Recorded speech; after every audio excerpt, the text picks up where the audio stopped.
What is it that might be the key that you learn to let go of something?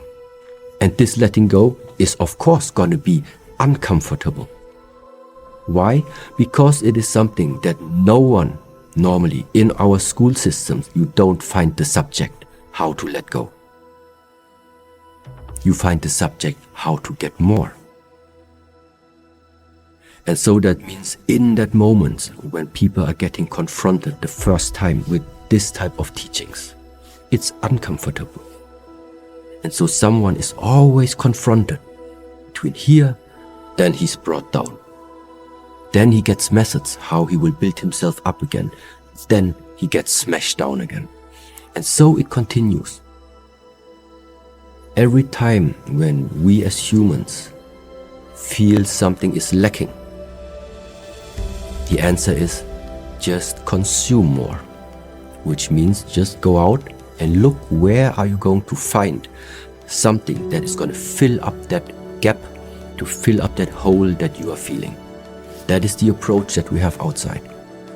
But by observing this type of behavior, I think you can see that no matter how much you consume, no matter how much of these offerings you are taking, you never become full.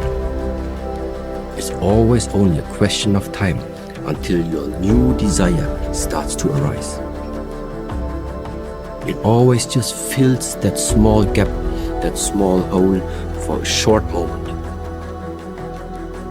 This feeling that suddenly something has hit really deep, has packed the core.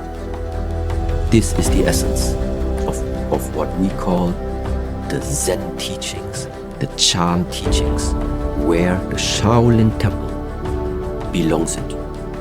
These are the teaching methods, meaning getting out of the comfort zone is part of the process.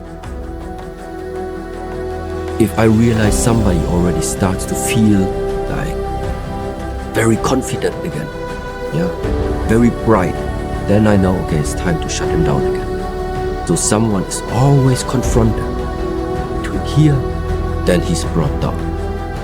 Then he gets methods how he will build himself up again. Then he gets smashed down again. And so it continues. Last week you said I should do like this. So you told me go in this direction.